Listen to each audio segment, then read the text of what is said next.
नमस्कार दोस्तों, आप सभी का हमारी आज की रोमांचक कहानी में हार्दिक स्वागत है।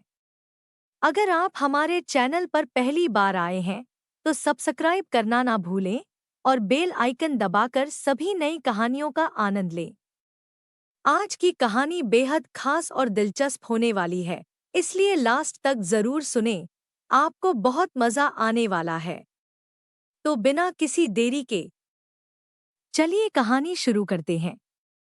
मेरा नाम सौम्या है। मेरी उम्र 36 साल हो चुकी है, लेकिन जिंदगी की थकान ने मुझसे मेरी उम्र का हिसाब पहले ही छीन लिया था। इस 4 कमरों के घर में सब कुछ ठहरा सा लगता है। दीवारों पर पड़ी दरारें मेरे दिल की दरारों की तरह है, कभी ना भरने वाली। घर के आंगन से लेकर छत तक एक खामोशी पसरी रहती है, जिसमें अक्सर मेरा मन डूबता है। ससुर जी की मौत के बाद घर का खर्च और जिम्मेदारियां अजय पर आ गई थी और वह शहर में काम करने चला गया था। वहां उसकी दुनिया ऐसी सजी कि शायद मेरा वजूद ही उसके लिए धुंधला पड़ गया। मैं हर रोज घर के कामों में उलझी रहती, बस एक मशीन बनकर रह गई थी जो सिर्फ दूसरों के लिए जीती थी। बच्चे भी अब बड़े हो रहे थे और अपनी पढ़ाई में लगे रहते। घर की पुरानी वॉशिंग मशीन कई दिनों से खराब पड़ी थी। आज पहली बार गांव में कोई नया टेक्नीशियन भेजा गया था। सुबह के 10 बजे थे जब वो आया। नमस्ते भाभी जी, मशीन ठीक करने आया हूँ। उसने दरवाजे के बाहर से ही आवाज दी। मैंने हल्के से दरवाजा खोला और देखा। गोरी रंगत, लंबा कद और आंखों में एक अजीब चमक थी। नाम था रवि। चेहरे पर हल्की मुस्कान लिए खड़ा था और एक बैग कंधे पर लटका रखा था। मैंने दरवाजा थोड़ा और खोला।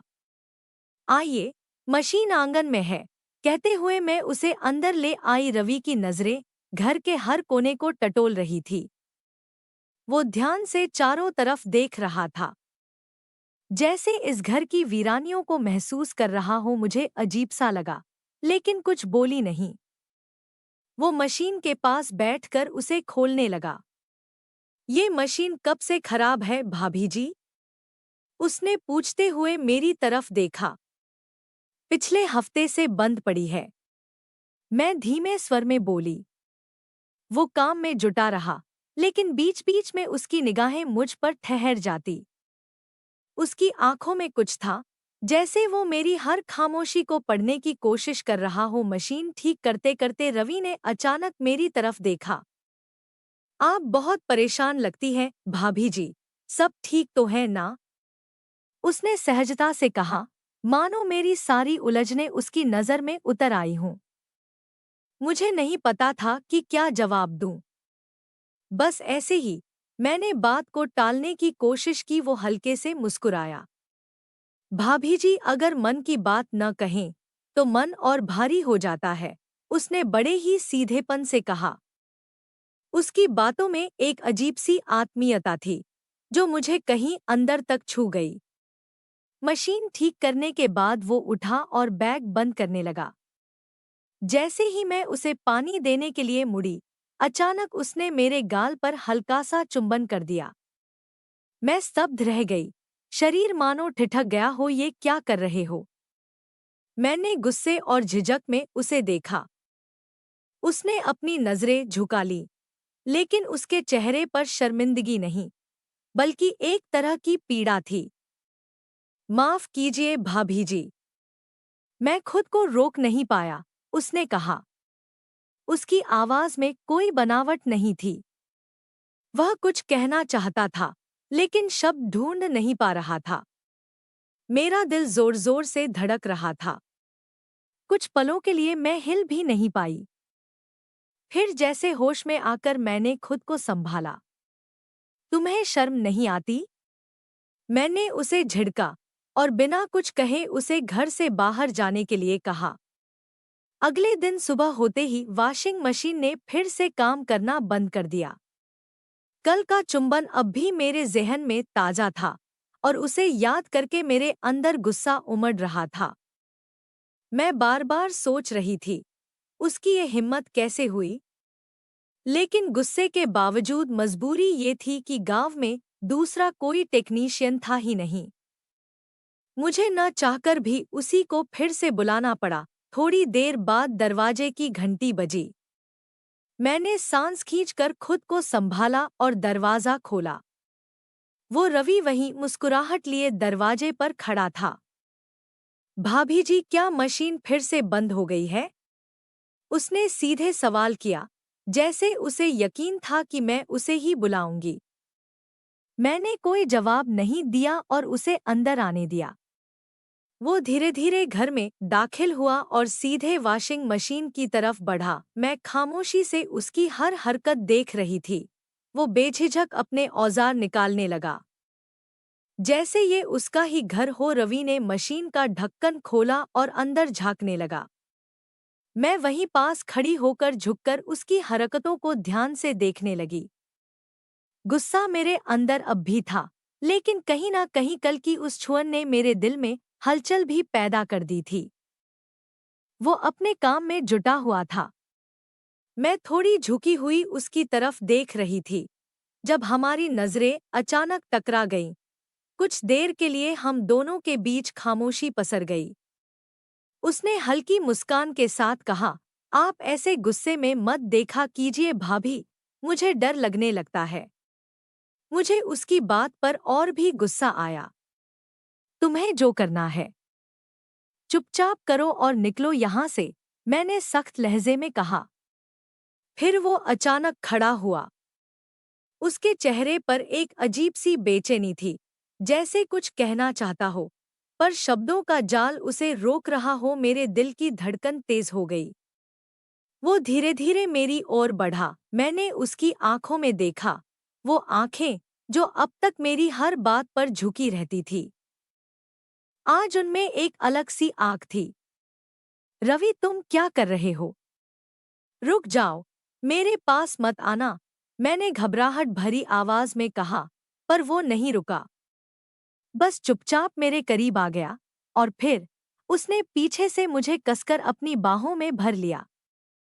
उसकी पकड़ में न कोई हिंसा थी, न कोई जबरदस्ती। वो जैसे बस इस पल को थाम लेना चाहता था, उसे रोक लेना चाहता था। उसकी उंगलियां मेरी साड़ी के पल्लू को छूते हुए कांप रही थी। रवि, छोड़ो मुझे, मैंने चीखते हुए कहा। मेरी आवाज में गुस्सा था, लेकिन कहीं भीतर एक हल्की सी थरथराहट भी। उसने जवाब नहीं दिया, वो वैसे ही मुझे पकड़े रहा। उसकी सांसें मेरी गर्दन को छू रही थी, लेकिन उसकी पकड़ में कोई ताकत नहीं थी। उसमें सिर्फ एक अजीब सी बेपसी थी, जैसे वो खुद से हार चुका हो, जैसे उसने अपना सब कुछ खो दिया हो और अब बस इस एक पल में सुकून ढूंढ रहा हूँ। रवि, प्लीज छोड़ दो मुझे, ये सही नहीं है, मैंने उसको समझाते हुए कहा, लेकिन वो नहीं माना। आखिरकार मैंने अपनी पूरी ताकत लगाकर उसे धक्का दिया। वो एक झटके से पीछे हटा। उसकी आंखें झुकी हुई थी और मेरे गालों पर आंसू गिर रहे थे। मैं गुस्से और शर्म से भरी थी।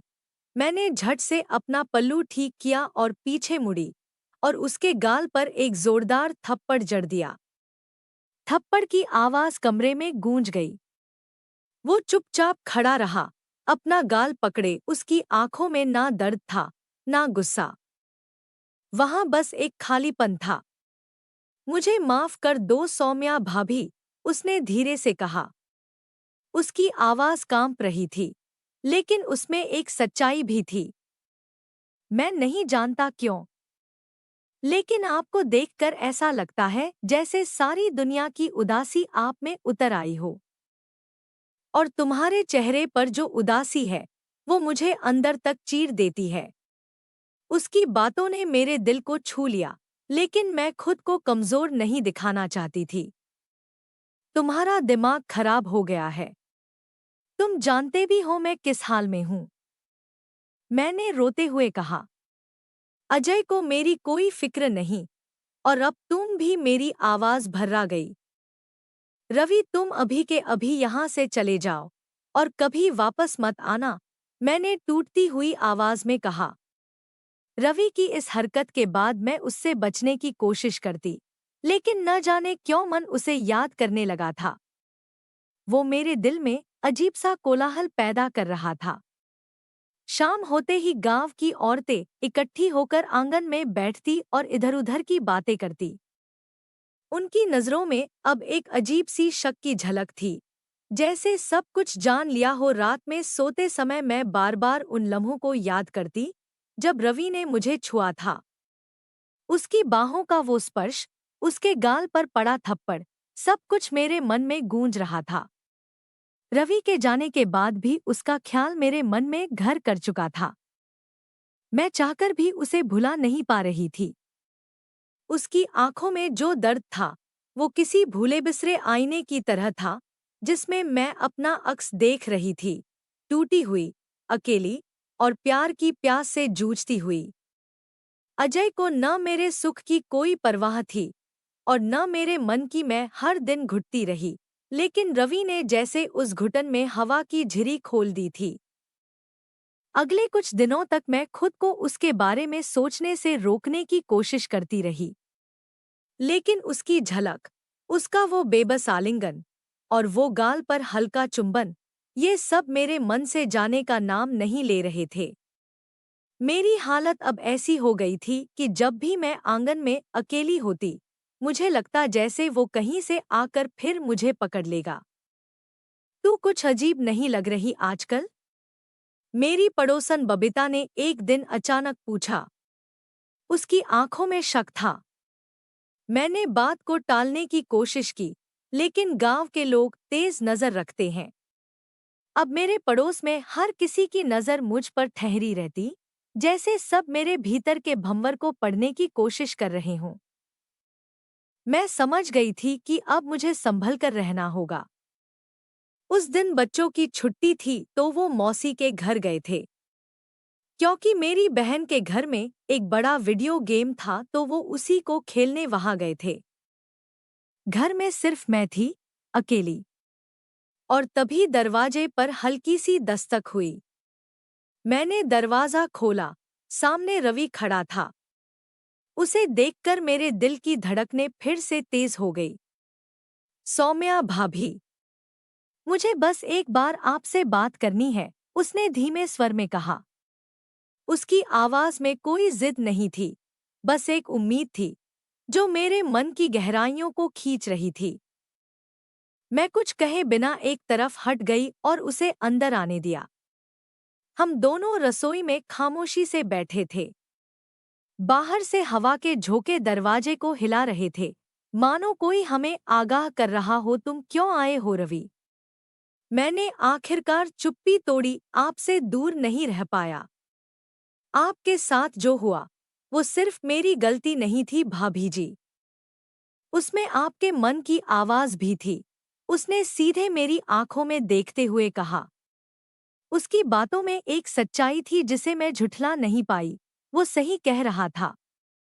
मेरे मन में कहीं ना कहीं यह चाहत थी, किसी का स्पर्श, किसी का साथ, किसी का अपनापन, जो प्यार अजय ने कभी नहीं दिया, वो इस अजनबी ने कुछ लम्हों में दे दिया था।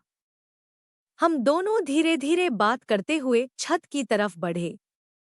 छत पर पहुंचकर मैं हवा में कुछ देर के लिए खो गई, मानो इस खुले आसमान के नीचे सारी बंदिशें खत्म हो गई हों।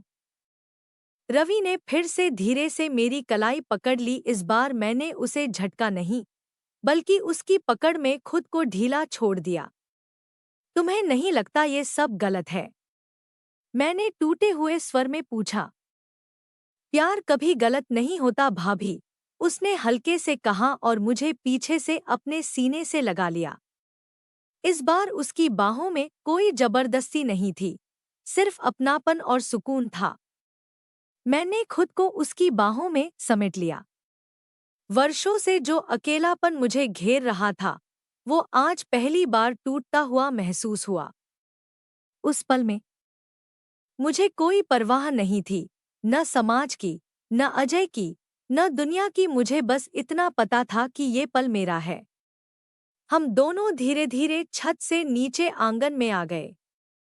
बाहर बारिश की हल्की फुहारें पड़ने लगी थी और घर की दीवारों पर पानी की बूंदें फिसल रही थी। जैसे मेरी जिंदगी में अब तक जो सूखा पड़ा था वो धीरे धीरे खत्म हो रहा हो। रवि ने मुझे धीरे से अपनी बाहों में उठाया और मेरे बेडरूम में ले गया। वो पल किसी सपने जैसा था, न कोई सवाल, न कोई जवाब। मैंने कभी नहीं सोचा था कि मैं अपनी जिंदगी में ऐसा कुछ कर पाऊंगी। दरवाजा बंद कर दो, मैंने धीमे स्वर में उससे कहा। उसने मेरी बात मानते हुए दरवाजा बंद किया और इस बार मैं खुद को रोक नहीं पाई। मैंने उसे कसकर गले से लगा लिया, जैसे सारे डर और झिझक उसी पल गायब हो गए हो। फिर उसने मेरी ठोड़ी को हल्के से ऊपर उठाया और प्यार से मेरी ओर देखा। उसकी आंखों में वो भाव था जो शब्दों से नहीं बल्कि एहसासों से भरा हुआ था। उसने मुझे अपनी बाहों में और कस लिया। जैसे ही उसने मुझे अपनी ओर खींचा, हम दोनों इतने करीब आ गए कि हमारी नाकें एक दूसरे से टकरा रही थी। उसकी गर्म सांसें मेरे चेहरे को छू रही थी।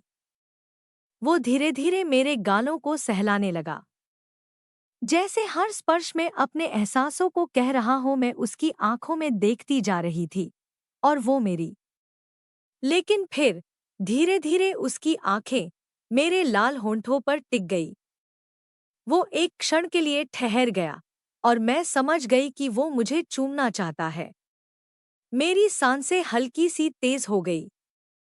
मैंने तुरंत शर्माकर अपनी नजरें झुका ली। मेरे गाल तपने लगे थे, जैसे किसी ने आग के पास ला खड़ा किया हो, लेकिन वो धीरे धीरे मेरी ओर झुकने लगा। उसकी सांसों की गर्मी मेरे चेहरे पर महसूस हो रही थी। हमारे बीच की दूरी हर पल कम हो रही थी। उसकी आंखें अब भी मेरे होठों पर अटकी हुई थी। बस अब वो पल आ गया था। उसकी नाक मेरी नाक से छूने लगी थी। हमारी सांसें एक दूसरे में घुलने लगी थी। लेकिन तभी मुझे कुछ याद आया। मैंने घबराकर रवि के होठों पर अपने हाथ को रखा। उसकी आंखों में सवाल था, लेकिन मैंने हल्की मुस्कान के साथ उससे कहा, बस 1 मिनट। बस 1 मिनट के लिए रुक जाओ रवि। मैं बस अभी आई। मैं उससे दूर हो गई। हर कदम के साथ मेरी बेचैनी बढ़ रही थी। मैंने पास में रखे मेज की तरफ बढ़ते हुए अपने गले के मंगलसूत्र को छुआ। वो मेरे अतीत का वो हिस्सा था जिसने मुझे बांध रखा था। मैंने अपने गले से मंगलसूत्र उतारा और उसे अपनी हथेलियों में कसकर पकड़ लिया। मेरी आंखें भर आई। कुछ पलों तक मैं उसे देखती रही, जैसे उससे सारे पुराने बंधनों को अलविदा कह रही हूँ। मेरे आंसू बह निकले, लेकिन मैंने उन्हें जल्दी से पोंछ दिया। मैंने मेज की दराज खोली और उसमें मंगलसूत्र को रख दिया। जैसे ही दराज बंद की, एक हल्का सा सुकून मेरे भीतर उतर आया। मैंने एक गहरी सांस ली और पलटकर रवि की ओर देखा। वो अब भी वहीं खड़ा था, स्थिर, मेरी हर हरकत को ध्यान से देख रहा था। उसकी आंखों में एक इंतजार था, एक सवाल कि क्या मैं सच में लौटूंगी। मैंने हल्की मुस्कान के साथ उसकी ओर कदम बढ़ाए। जैसे ही मैं उसके पास पहुंची, मैंने अपने बालों को ढीला कर दिया। वो लहराते हुए मेरे कंधों तक बिखर गए। मेरा पल्लू मेरे कंधे से फिसलकर जमीन पर गिर गया, जैसे मेरे हर डर और संकोच को उतार फेंक रहा हो। मैंने रवि का चेहरा अपने दोनों हाथों में थाम लिया। उसकी त्वचा का स्पर्श मेरे दिल की धड़कनों को और तेज कर रहा था। मैंने धीरे से उसका चेहरा अपनी ओर खींचा। अब हम इतने करीब आ गए थे कि हमारी नाक फिर से एक दूसरे से छू गई। उसकी आंखों में अब भी सवाल थे, लेकिन मैंने बिना किसी डर के, बिना किसी हिचकिचाहट के, उसके होठों को अपने होठों से छू लिया। वो चुंबन कोई साधारण चुंबन नहीं था। ऐसा लगा जैसे हर दीवार, हर बंदिश, हर सीमा टूट गई हो। वो पल सिर्फ हमारा था। उसमें कोई डर नहीं था, कोई पछतावा नहीं था। उसकी बाहें धीरे धीरे मेरी कमर के चारों ओर लिपट गई। मेरे शरीर में एक सिहरन सी दौड़ गई। मैंने अपनी आंखें बंद कर ली और उस पल को महसूस किया। उसके होंठ का स्पर्श, उसकी सांसों की गर्मी, उसका मुझे थामने का तरीका, सब कुछ मुझे उस एहसास में डुबो रहा था जिसे मैंने हमेशा से महसूस करना चाहा था। उस चुंबन में एक तरह की आजादी थी, जैसे मैंने अपने भीतर के सारे डर, सारे दर्द को वहीं छोड़ दिया था। वह सिर्फ हमारा पल था, जहां दुनिया का कोई और मतलब नहीं था, सिर्फ हम थे। अचानक घर के बाहर किसी के आने की आहट सुनाई दी। कोई दरवाजा खटखटा रहा था। मेरा दिल जोर जोर से धड़कने लगा। मैंने फटाफट अपनी साड़ी पहनी और पल्लू ठीक किया और तुरंत हॉल में पहुंच गई और फिर घबराकर दरवाजे के पीफॉल से देखा। मेरी जेठानी घर आ चुकी थी, हाथ में बैग थामे, चेहरे पर थकान लिए। मुझे कुछ समझ नहीं आ रहा था कि जेठानी अचानक क्यों टपक गई। दरअसल मेरी जेठानी पड़ोस के गांव में रहती है और वो यहाँ बहुत कम ही आती हैं। जेठानी को देखकर मैं पूरी तरह से डर गई थी। मैं फौरन बेडरूम में वापस गई और फिर मैंने रवि की ओर देखा। हालात बिगड़ने से पहले मैंने फौरन उसे कहा, तुम जल्दी से पलंग के नीचे छुप जाओ और बाहर मत निकलना। रवि बिना कोई सवाल किए तुरंत पलंग के नीचे खिसक गया। मैंने खुद को संभाला और बाहर जाने से पहले मैंने एक बार खुद को आईने में देखा। मेरे बाल बिखरे हुए थे और चुंबन से मेरी लाल लिपस्टिक पूरी तरह से बिखर चुकी थी। मैंने झट से अपने बाल बांध दिए और फटाफट लिपस्टिक को सही किया ताकि जेठानी को कोई शक ना हो। और आखिरकार मैंने दरवाजा खोला और जेठानी घर के अंदर आ गई। अरे दीदी आप, मैंने किसी तरह अपनी घबराहट छुपाते हुए कहा। वो मुस्कुराई और बोली, अरे हाँ सौम्या, सोचा रात भर यहीं रुक जाऊं। कल सुबह जल्दी गांव के डॉक्टर से मिलना है, तो यहीं से निकलना आसान रहेगा। मेरे होश उड़ गए। कमरे में रवि पलंग के नीचे छुपा हुआ था और अब जेठानी का यहीं रुकना मतलब मुसीबत से भरा पूरा एक लंबा सफर। अच्छा दीदी, ये तो बड़ी अच्छी बात है। मैंने खुद को सामान्य दिखाने की कोशिश की, मगर अंदर से बेचैनी की लहर दौड़ रही थी। तू सो गई थी क्या? काफी देर लगा दिया दरवाजा खोलने में, उन्होंने मुझसे पूछा। हाँ दीदी, थोड़ी देर लेट गई थी, मैंने झूठी मुस्कान के साथ कहा, मन ही मन रवि की फिक्र करते हुए। अच्छा, चल कोई बात नहीं, मैं भी थोड़ी देर आराम कर लेती हूँ। कल सुबह जल्दी उठना है। लेकिन वो धीरे धीरे उसी कमरे की तरफ बढ़ रही थी जहां मैंने रवि को पलंग के नीचे छुपा रखा था। मेरी सांस अटकी हुई थी। अगर उसने कमरे में कदम रखा तो हम दोनों पकड़े जाते। अचानक मैंने तेजी से एक बहाना गढ़ा। दीदी रुकिए। मैंने उसे आवाज दी। वो पलटी और सवालिया नजरों से मेरी ओर देखने लगी। उस कमरे में मत जाइए, वहां एक चूहा मर गया है। मैं अभी उसे ही ढूंढ रही थी। मैंने अपने चेहरे पर घबराहट छुपाते हुए कहा, ताकि वो मेरे झूठ पर यकीन कर सके। गंध अभी हल्की है और मुझे लगता है कि ये गंध सुबह तक नहीं जाएगी। आप वहां मत सोइए। वो थोड़ी देर के लिए हैरान हो गई। अरे अच्छा, उसने नाक सिकोड़ते हुए कहा, फिर तो वहां सोना ठीक नहीं होगा। आप बच्चों के कमरे में सो जाइए दीदी, वहां बिस्तर भी साफ है और आप आराम से सो पाएंगी। मैंने जल्दी जल्दी उसे सुझाव दिया, मन ही मन राहत की सांस लेते हुए। वो कुछ सोचती रही, फिर हामी भरते हुए बोली, ठीक है, वही सही रहेगा। मैंने तुरंत उसे बच्चों के कमरे की तरफ ले जाकर बिस्तर दिखा दिया। यहाँ आप आराम से सो जाइए, मैं आपको सुबह जल्दी उठा दूंगी, मैंने कहा, ताकि वो कहीं फिर से उस कमरे की तरफ ना जाए। फिर मैंने एक चैन की सांस ली। लेकिन मेरा मन अब उस पल का इंतजार कर रहा था जब हम फिर से उस अधूरे लम्हे को पूरा कर पाएंगे। रात का सन्नाटा पूरे घर पर फैला हुआ था। दीदी के सो जाने के बाद मैंने अपना मन संभालते हुए बाथरूम का रुख किया। पानी की ठंडी धाराओं में खुद को अच्छी तरह धोया, जैसे बीते लम्हों की सारी उलझनों और झिझक को उतार फेंका हो। नहाकर जब मैं कमरे में वापस लौटी तो मेरे कदमों में एक अजीब सी बेचैनी थी, मानो हर पल उसे देखने की इच्छा और तेज होती जा रही थी। मैंने धीरे से पलंग के पास जाकर कहा, अब बाहर आ जाओ। वो जैसे ही पलंग के नीचे से बाहर निकला, मैं उसे देखकर कुछ पलों के लिए ठिठक गई। उसके बदन से पसीना टपक रहा था, लेकिन उस पसीने में भी एक अजीब सी कशिश थी।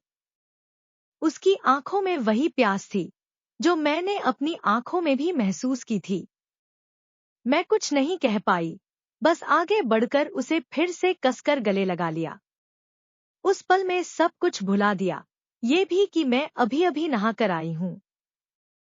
उसके बदन की गर्मी और पसीने में मैं खुद को खोने लगी। उसने मेरे चेहरे को अपने हाथों में थामा और एक बार फिर से मेरे होठों पर अपने होठ रख दिए। वो चुंबन धीरे धीरे गहरा होता चला गया और मैं उसकी बाहों में पिघलती चली गई। उस रात मैं और वो बस एक दूसरे की बाहों में लिपटे रहे, जैसे वक्त की सारी सरहदें मिट चुकी हो। हम दोनों के बीच कोई शब्द नहीं था, बस एहसासों की भाषा थी। हम दोनों ने उस छोटे से कमरे में वह पल जिया जो मेरे लिए अब तक अनछुआ था। बिना किसी शब्द के, बिना किसी शोर के, बस दो दिलों ने एक दूसरे को पूरी तरह महसूस किया। उस पल में मेरे लिए दुनिया का हर दर्द खत्म हो गया था। उस रात के बाद मैंने फैसला कर लिया कि अब मैं सिर्फ अपनी खुशी के बारे में सोचूंगी। समाज की बेड़ियों में मैं अब तक बंधी रही, लेकिन अब मैं आजाद थी। रवि से मैंने कहा, अब मैं सिर्फ उन पलों में जीऊंगी जो मुझे खुश करते हैं। उसने मेरा हाथ थाम लिया और मुस्कराया। हम दोनों जानते थे कि ये रास्ता आसान नहीं होगा, लेकिन जिंदगी में पहली बार मुझे लगा कि मैं सच में जिंदा हूँ।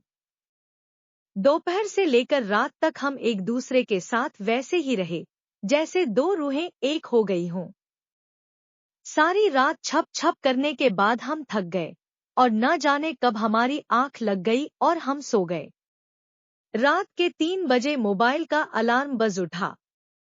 मेरी नींद खुली तो देखा कि मैं अभी भी उसकी बाहों में थी।